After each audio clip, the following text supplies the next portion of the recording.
Bonjour, re-bienvenue dans ma chaîne. J'ai vu que c'était dans l'étiquette de YouTube que de se présenter à chaque vidéo. Alors je sais pas si je vais le faire à chaque vidéo, mais je me suis dit qu'aujourd'hui j'allais me représenter, histoire que s'il y a des nouvelles personnes qui arrivent par hasard par ici, ils se disent mais c'est qui celle-là qui nous parle? Donc moi c'est Carolina, donc je suis péruvienne, j'habite en France depuis 20 ans presque.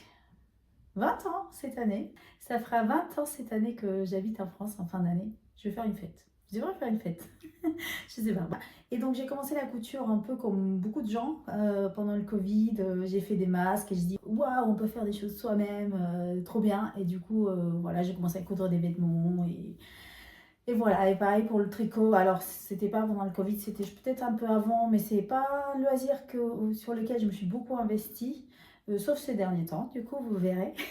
Et donc, pour venir à la vidéo d'aujourd'hui, je voudrais vous raconter un peu ce que j'ai cousu et tricoté dans le mois de janvier. Alors, je suis assez contente de moi parce que j'ai été hyper productive. Je ne sais pas ce qui s'est passé. J'ai été motivée par rapport aux ces derniers mois où franchement j'avais vraiment du mal à toucher à ma machine ou à tricoter.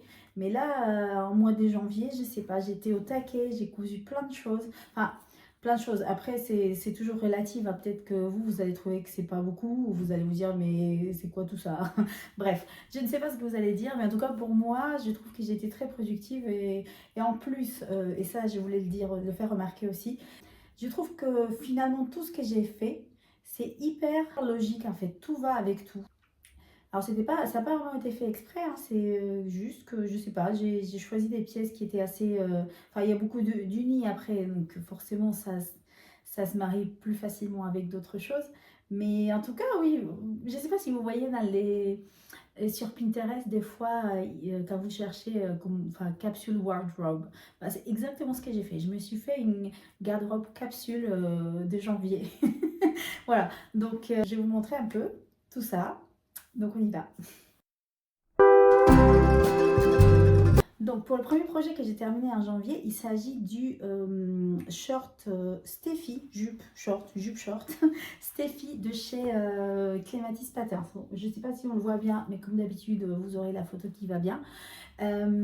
Donc c'est un patron que j'ai cousu. Pourquoi? Parce qu'en fait, je pense que c'était surtout en décembre, j'ai scrollé pas mal des réels sur Instagram. Je ne sais pas si ça vous arrive aussi de perdre votre temps à faire ça. J'essaie de pas trop le faire, mais de temps en temps, oui, j'ai envie de commater devant. Bref, et en décembre, je sais pas, il y a l'algorithme qui me montrait tout le temps la même fille. Qui faisait un peu des looks et en fait elle portait très très souvent des jupes short, donc des skirts, qui est de la contraction entre skirt et short. Voilà, donc jupe short. Et donc, comme je voyais, enfin, comme j'arrêtais pas de la voir, bah, forcément, j'ai été hyper influencée et je me suis cousu le même. Voilà. Alors, j'avais hésité entre deux patrons. L'un, c'était un patron qui vient de chez Evelyn Patterns, si je ne me trompe pas. Je n'ai plus le nom, mais je vous le montrerai. Puis, ce sera écrit quelque part enfin en bas, dans le truc en bas. Et après, il y avait celui-là, donc les Steffi de chez Clematis Patterns. Et en fait, pourquoi j'ai choisi celui-ci? C'est parce qu'en fait, je trouve que le pan de la jupe, il va vraiment tout au bout, en fait, enfin quasiment tout au bout de la hanche de l'autre côté. Et je sais pas, j'avais envie vraiment que ça fasse jupe sur le devant et puis short sur le derrière. Voilà, donc c'est ce qui me convenait le mieux. Alors pour le court, j'ai utilisé une chute d'un tissu que j'avais acheté donc chez Art et Couture et que j'avais utilisé à l'époque pour faire un ensemble à ma fille, à ma grande fille. Et il me restait un peu moins peut-être d'un mètre, donc j'ai réussi à tout caser dedans. Donc voilà. Et alors pour la petite histoire, je l'avais cousu en taille 44 au départ, parce qu'en fait c'était ce qui collait avec mes mensurations sur le tableau des tailles. Et en fait, il m'est arrivé un truc pénible, c'est que donc je l'avais presque fini, je l'essaye et là il est trop grand. J'étais dégoûtée. Mais en fait, juste pour préciser, je ne suis pas sûre que ce soit un problème du tableau de taille parce qu'en fait, moi, ça m'arrive vraiment tout le temps. Je sais pas, je pense que je dois pas savoir me mesurer correctement. C'est qu'à chaque fois que je prends les tailles qui correspondent à ce que j'ai mesuré, bah ça va pas. C'est souvent très grand en fait. Et maintenant, je le sais, donc en général, je prends une taille en dessous, ce qui fonctionne. Là, je m'étais dit, bah non, on va assumer que je fais du 44 et bah non, là, ça n'a pas marché. Donc voilà. Donc, en temps normal, je pense que je n'aurais rien fait de ce truc. En fait, je l'aurais fini et puis j'aurais dit oui, je vais quand même le porter et tout. Et en fait, je ne l'aurais jamais porté. Sauf que là, je ne sais pas. Ça devait être la motivation, les résolutions de la nouvelle année qui ont fait que je me suis dit non, je vais pas me laisser abattre. Je vais tout découdre. Donc j'ai tout décousu. J'ai tout recoupé en taille 42 et j'ai tout refait. D'ailleurs, je l'avais mis sur mon Instagram, mais le zip invisible. Autant la première fois en 44, ça s'est hyper bien passé. Autant une fois que j'étais avec mes pièces en 42, je me suis trompée au moins 3 fois, 3 ou 4, je sais plus. À chaque fois, je mettais les pièces à l'envers, dans le sens dessus-dessous. Enfin, franchement, je devenais folle, mais là aussi, je ne me suis pas laissée abattre. Je suis allée jusqu'au bout et j'ai réussi à finir mon petit short. Voilà, j'étais hyper contente. Et en plus, ouais, comme je disais, c'est une pièce que j'arrive à porter hyper facilement. Alors juste, je n'ai rien modifié du patron, contrairement à ce que je fais d'habitude. Vous savez, je suis petite, donc souvent je raccourcis d'emblée les pièces. Là, je ne l'ai pas fait parce que je pense que j'avais lu une revue que il était assez court. Donc je me suis dit, si ça fait court sur une fille d'une taille à peu près normale, standard, on va dire, moyenne. Sur moi qui suis hyper petite, bah, ça va faire court normal quoi. Et effectivement, en fait, en tout cas, moi j'aime bien où ça tombe, ça reste court. Mais bon, j'ai l'habitude de porter du court, mais on n'est pas mal à l'aise. Enfin, en tout cas, moi je trouve que ça fait pas mal à l'aise. Enfin, je le porte facilement au boulot. Enfin, voilà, je suis assez contente de ce que j'ai fait. Enfin, de ce que j'ai choisi comme longueur. Alors, je pense que je vous montrerai, je vous montre quand même la photo que j'avais postée sur Instagram, que je le portais avec un pull que j'ai cousu en décembre. Mais je pense qu'à la fin, je vous montrerai toutes les pièces les unes avec les autres pour que vous voyez que je ne mens pas quand je dis que j'ai été hyper cohérente avec ce que j'ai cousu. Voilà, ça c'est pour la première pièce. Donc, pour le deuxième projet, alors ce n'est pas de la couture, c'est du tricot. Et je pense que vous l'entendez à ma voix que je suis hyper fière. Parce que, comme je vous l'ai déjà dit, le tricot, c'est pas un loisir que j'ai fait où je suis aussi à l'aise qu'avec la couture. Enfin, la couture, je prends un patron, je prends un tissu et puis du coup, et ça se passe en général plutôt bien. Le tricot, bah, ça prend du temps, je galère toujours à savoir quel fil prendre. Voilà, je suis encore très débutante en tricot. Mais j'ai fini un tricot au mois de... Enfin, un premier tricot, j'ai spoil, il y en a deux. J'ai fini deux tricots du coup au mois de janvier. Ça, c'est le premier. Il s'agit du September Sleepover de chez Petite Knit. Donc, c'est un petit pull sans manche. Je pense que c'était très à la mode l'année dernière. Est-ce que ça l'est toujours? Je sais pas, on s'en fout. Et qui est tricoté en point brioche, si je ne me trompe pas. Donc, en fait, ce sont des côtes. Il y a une façon un peu étrange de les faire. Je ne vais pas vous expliquer parce que je pense que je vais dire n'importe quoi. Voilà, mais en tout cas, ce n'est pas si compliqué que ça en fait finalement. L'année dernière, en fait, si vous voulez, j'avais déjà acheté ce patron l'année dernière et je sais pas, je m'étais un peu embrouillée, mais cette année, je sais pas, mon cerveau était un peu plus réveillé et j'ai tout de suite compris ce qu'il fallait faire. Donc, c'est pas très très compliqué. Alors, il y a des erreurs, il y a un truc que je trouve compliqué avec le point brioche. Je ne sais pas si c'est juste moi ou c'est parce que c'était la première fois que je faisais. C'est que c'est difficile à rattraper les mailles quand on se trompe. Enfin, parce qu'en fait, si vous voulez, les mailles, on les tricote un rang sur deux, si vous voulez. En fait, un rang, on les glisse, le prochain, on le tricote. Ce qui fait que des fois, je m'y perdais. En fait, je ne savais pas s'il fallait tricoter, glisser, enfin bref. Et je pense que ça doit se voir. Enfin, je ne sais pas si... Enfin, de loin, je pense que ça va. Ça va. Mais si vous regardez de très près, ça se verra. Euh, donc j'ai utilisé de la laine qui vient de chez Une Louve sous les bois. Il me semble que c'était le coloris Sous les tilleuls, mais j'ai un gros doute et je n'ai pas été chercher avant de faire la vidéo, donc vous m'excuserez, mais je vous mettrai. Donc j'ai utilisé un fil, donc un fingering, je pense que c'était du mérinos, et puis du lace, donc de la dentelle du mohair. Enfin, soit mohair, enfin voilà, vous savez mieux que moi. Bref, et en fait, à la base, l'année dernière, je l'avais acheté déjà l'année dernière et c'était pour tricoter le pull, enfin le cardigan Agnette, aussi des petites nids qui aussi tricoté un point brioche. Mais après réflexion, je me suis dit en fait que j'en aurais pas assez. Je pense que j'en avais pas pris assez. Et effectivement, parce que là, j'ai presque fini tout mon écheveau des mohair et soie. Donc, j'en aurais pas eu assez pour l'agnette. Du coup, il a fallu chercher un autre projet. Et du coup, c'était celui-ci. Alors, je suis hyper fan de la couleur. Alors, je pense que ça se voit quand même que, en fait, la laine de Mérinos, il est un peu, enfin, c'est un peu tacheté en fait. Il y a un peu des taches noires sur la laine, mais je pense que ça, c'est toujours comme ça dans les laines qui sont teintes à la main. À la main, je sais pas si c'est comme ça qu'on dit, pas des façons industrielles quoi. Donc, je pense que c'est normal. Je pense que ça fait pas moche. Donc, voilà. Alors, autre chose, bon, je dis encore, oui, je suis petite, voilà. Du coup, évidemment, ils disent il faut faire 20 cm en commençant de la manchure. Enfin, je sais pas, et souvent, moi, je tricote le corps, enfin, je gagne 5-10 cm. Donc, j'ai les tricotés plus courts, et en fait, pour qu'il m'arrive, vous voyez, un peu aux hanches, mais en fait, quand je l'ai bloqué, il s'est étiré.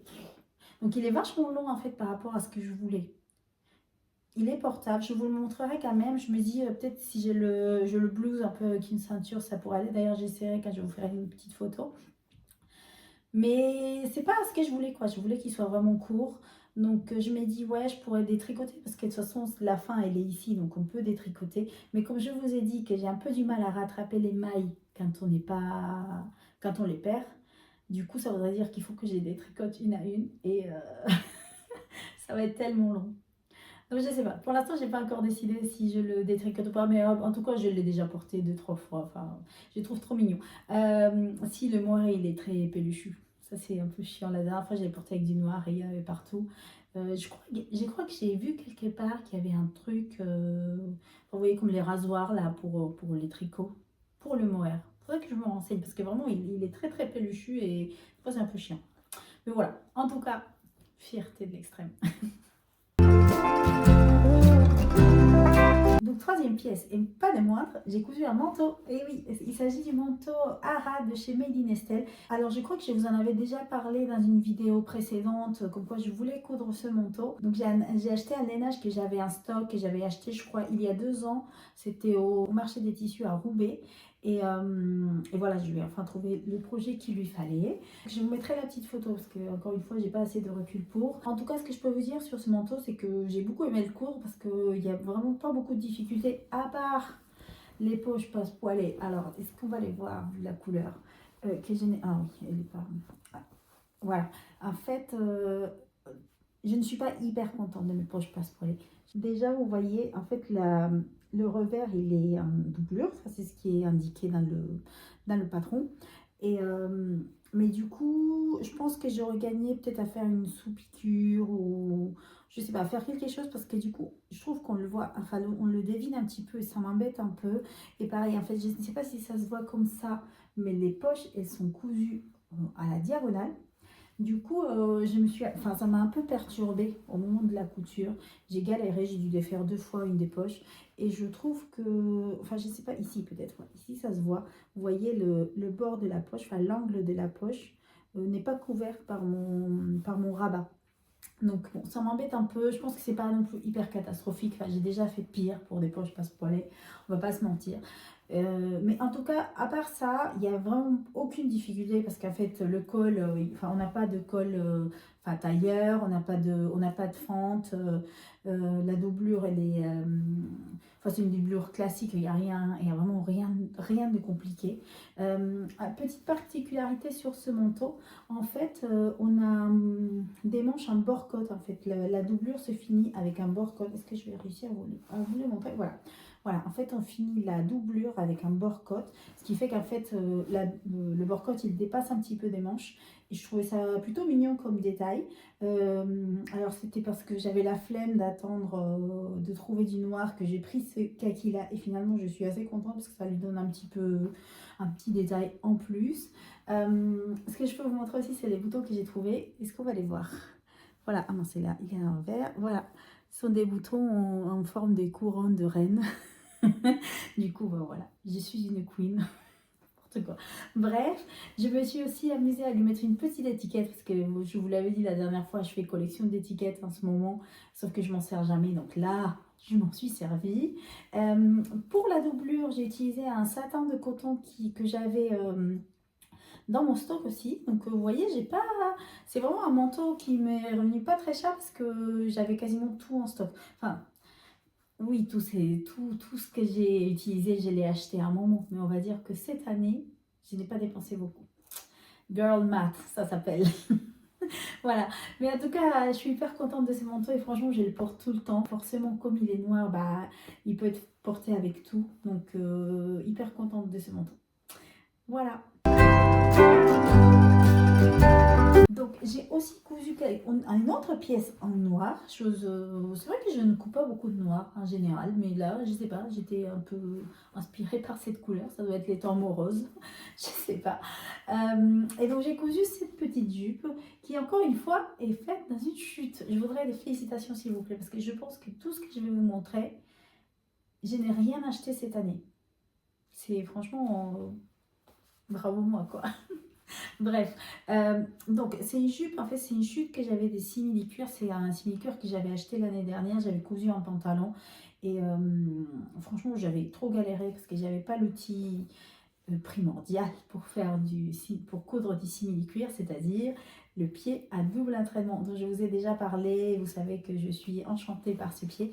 Bref, donc voilà la petite jupe que j'ai cousue. Comme je pense que je l'avais dit sur mon post Instagram, c'est que du coup, comme mon pied il marchait à merveille, bah, je me suis amusée à faire des surpiqûres sur la jupe. Je n'ai pas dit ce que c'était comme patron. Il s'agit de la jupe Caroline qui vient de chez Atelier des Premières. Alors là aussi, j'avais entendu dire qu'il était très très court, donc je ne l'ai pas du tout raccourci. J'ai fait une taille 42, il me semble. Ouais, j'ai dû faire du 42 et j'ai pas raccourci la jupe. Enfin voilà, la photo elle sera montrée, mais je pense que vous verrez que enfin ça va, elle n'est pas trop courte, elle n'est pas trop longue. Enfin, elle est nickel pour moi. Pareil, c'est une jupe du coup que j'arrive à porter avec plein de choses parce qu'elle est noire, elle est simple. Alors, ce que je peux vous dire, c'est que le patron il est top pour les débutants parce qu'il est très très bien expliqué. Pour ma part, je n'ai pas suivi les instructions parce que bah ça va. Ça fait un moment que je couds, même si j'aime bien de les suivre pour d'autres projets, mais là j'ai pas vraiment eu besoin. Donc voilà, très très simple. À part, bon, il y a un zip invisible, mais je trouve, franchement, moi je trouve que de toutes les techniques, de toutes les étapes techniques de la couture, les zips invisibles, c'est pas le plus compliqué. C'est celui que j'ai réussi à maîtriser très vite enfin, quand j'ai commencé à coudre. Donc voilà, vraiment facile à coudre, jupe très efficace parce que du coup je peux la porter avec plein de choses. Vous verrez encore une fois à la fin comment je la porte avec toutes mes petites pièces. Voilà. Du coup on alterne parce qu'on a fait les coutures, tricot, couture. C'est quoi la suite? Tricot. Voilà, il s'agit de la Sophie Scarf de chez Petite Knit encore. Je crois que je n'ai jamais cousu autre chose que du petit knit depuis que j'ai commencé la couture. Non, c'est faux, c'est faux. J'ai rien dit, oublié.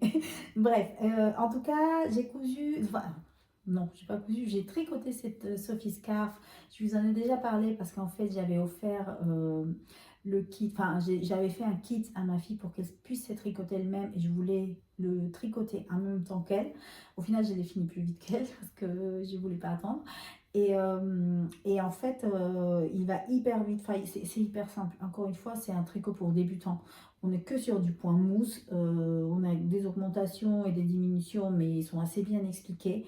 Ce que j'aime bien, et je ne l'ai pas dit pour l'autre patron, enfin pour mon September Sleepover, c'est qu'il y a des petites vidéos sur le site de Petite Knit à chaque fois avec chaque étape qui est expliquée sur le patron. Elle est expliquée en vidéo et qui sont hyper bien faites. Alors c'est je pense qu'elle est norvégienne, je sais plus. Bah, c'est dans sa langue maternelle du coup, donc faut pas l'écouter. Mais en fait on a les sous-titres et les images sont assez claires. Donc franchement c'est hyper bien expliqué. Donc je trouve que pour quelqu'un qui commence le tricot, c'est hyper utile. Enfin moi enfin oui, bah, en fait moi je suis une éternelle débutante en tricot, donc ça me sert.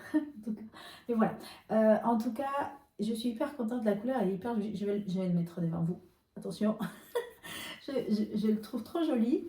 À un moment, je m'étais dit que ça faisait un petit peu voile, vous voyez, mais finalement, non, je l'aime bien. Ça fait aussi très petit chaperon rouge. En tout cas, je le trouve très très mignon. Juste, enfin, pour information, j'ai fait la taille S, donc c'est la plus petite taille. Au début, je me suis dit est-ce que c'est la bonne taille parce que j'ai une grosse tête. Mais en fait, ce qui change par rapport aux tailles, c'est vraiment la longueur. Donc vous voyez, moi, enfin quand je l'ai attaché, il y avait juste les petits trucs qui pendaient. Si vous faites une taille plus grande, ce seront les pans là qui vont être beaucoup plus longs. Là, on dirait la Vierge Marie, quoi. Bref. Mais moi, je vais pas décoiffer. Bref, donc voilà, en fait, il va hyper vite. J'ai les tricotés vraiment en même pas 2 semaines, 3 semaines. Donc, fierté de l'extrême. Oui, pourquoi je les tricoté vite aussi, c'est parce qu'on utilise une laine assez épaisse. En fait, moi, j'ai utilisé, donc je vous en avais parlé, c'est la Snef Nook de chez Camarose et qui se tricote en 5. Donc, franchement, ça monte hyper vite. Encore une fois, fierté. Alors, le prochain projet, ce n'est pas un vêtement, ça aussi c'est étonnant de ma part, c'est un accessoire. Je vous en avais parlé, je pense, lors de ma dernière vidéo, je vous avais dit que je voulais me faire une petite trousse pour porter, enfin pour pouvoir amener mes petits accessoires de tricot parce que je prends mon tricot au boulot, enfin ou deux fois quand je sors, enfin bref. Et donc en fait, j'ai utilisé le patron de la Pipa Pouch de chez Sewing Amazing, si je ne me trompe pas du nom. En fait, c'est un patron gratuit, enfin qu'on peut avoir gratuitement quand on s'inscrit à sa newsletter. Alors moi, je suis anti-newsletter, ça m'énerve les newsletters parce que je n'aime pas recevoir des mails qui ne me sont pas directement adressés qu'à moi. Voilà.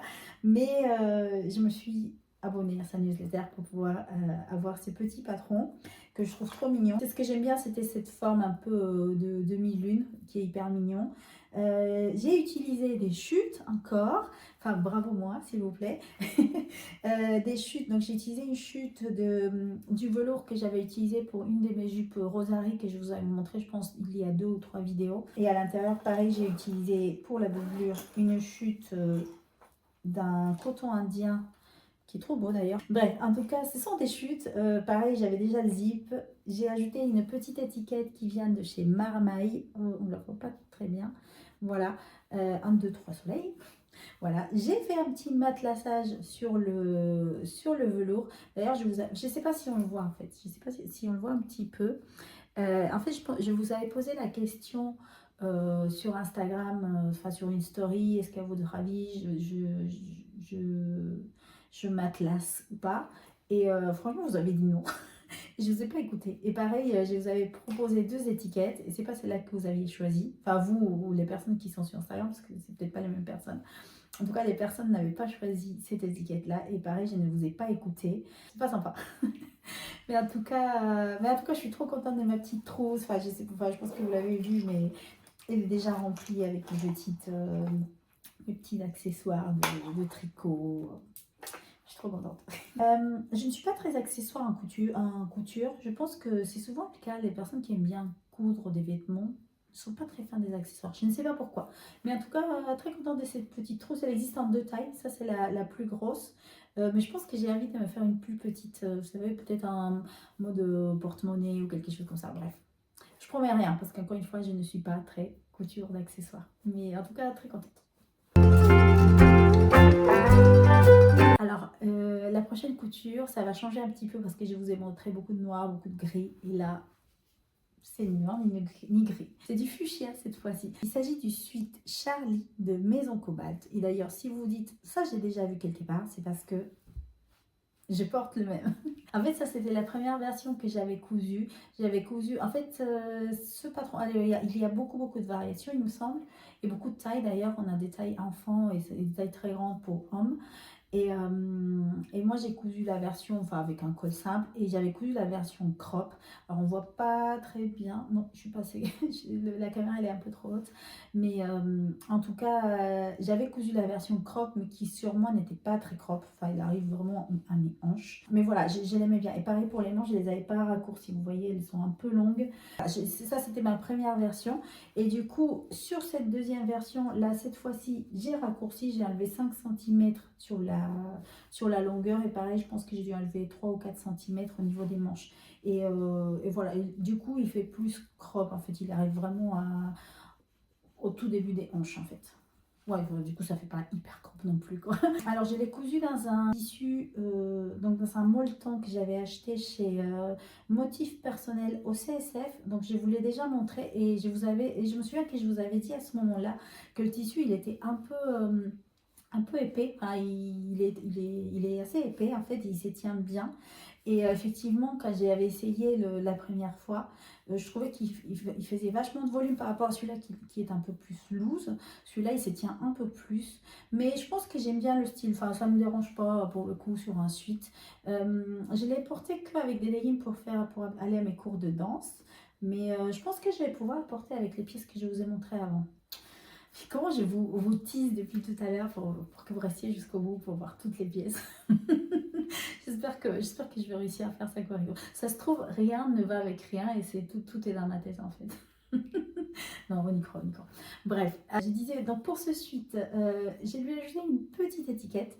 Donc c'est une étiquette qui vient de chez Romarine. Je vous en avais parlé, je pense, dans ma vidéo précédente. Au départ, je voulais mettre l'étiquette sur le col. Mais en fait, je me suis dit, la couleur, elle est parfaite pour aller avec le fuchsia du suite. Donc je l'ai ajouté sur là sur la poitrine. Je trouve que ça donne un petit détail mignon. Ce que je peux vous dire, c'est que le tissu, il est tellement épais. Ma surjeteuse, du coup, parce que je l'ai fait quasiment... Oui, je fais tout à la surjeteuse. Ma surjeteuse, elle a vraiment galéré. J'ai cassé 3 aiguilles pendant la couture, j'en pouvais plus. Voilà, donc ma surjeteuse, elle a vraiment souffert. Il y a un truc qui me dérange un petit peu sur ce suite. C'est bête parce que j'arrive vraiment pas à vous montrer. En fait, c'est que le bord-côte, je trouve qu'il est très large. En fait, il est presque de la même largeur que le suite. Du coup, vous voyez, il ne resserre pas en fait vers le bas. Ici aussi, non, j'y arrive pas vraiment. Il est vraiment large en fait. Donc, ça me dérange un peu. Donc, je pense que si je refais une version, je vais couper le bord-côte beaucoup plus serré. Et même, je me dis peut-être que je vais refaire... bon, pas celui-là parce que sur ma surjeteuse, je pense que si je le montre, elle part en courant. Mais en tout cas, peut-être pour celui-là, je vais resserrer le bord-côte. Parce que vraiment, il fait très large en fait. C'est pas très... Enfin, je sais pas, moi, j'aime pas trop. Donc, voilà pour ce petit suite Charlie.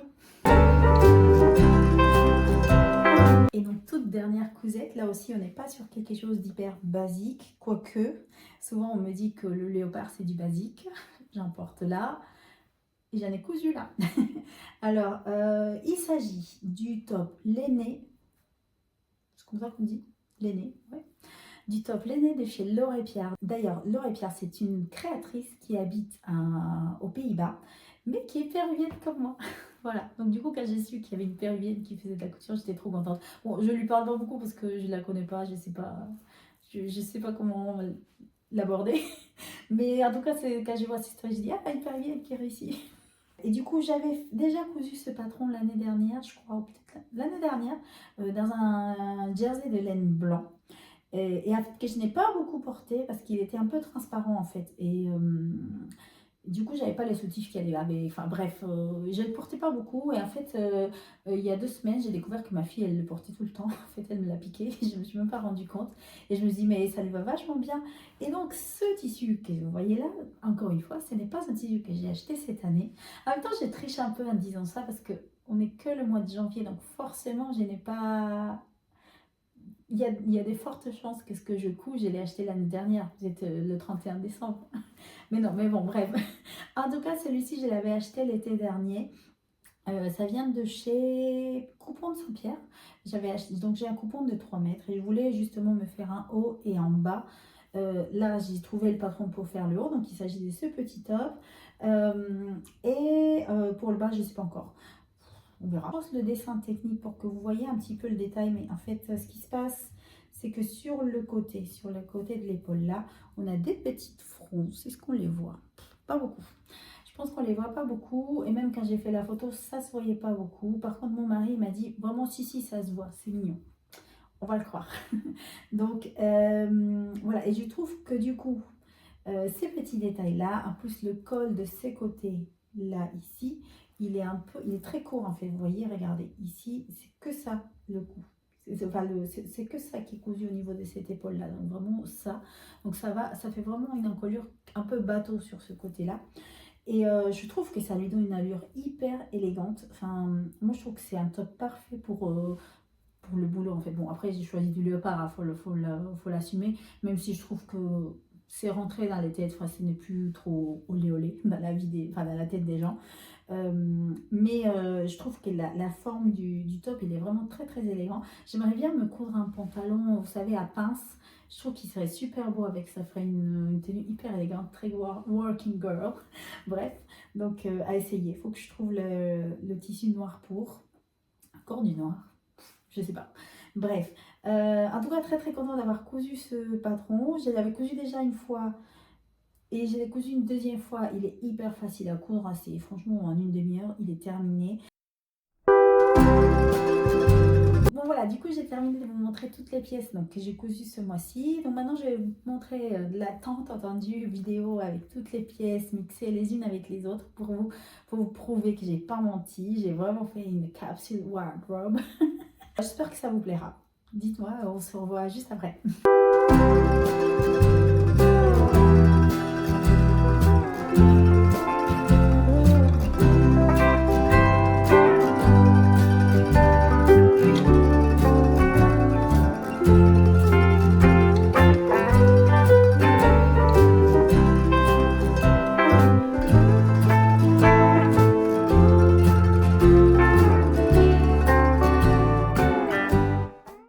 Du coup, on a terminé cette vidéo. J'espère qu'elle vous a plu. N'hésitez pas à me dire quelle était votre pièce préférée. Est-ce que vous, ça fait très influenceuse qui cherche l'engagement des gens, mais c'est pas grave. En tout cas, moi j'étais très contente de vous les présenter et puis on se voit bientôt, j'espère, pour une nouvelle vidéo. On reste motivé. Voilà, à bientôt.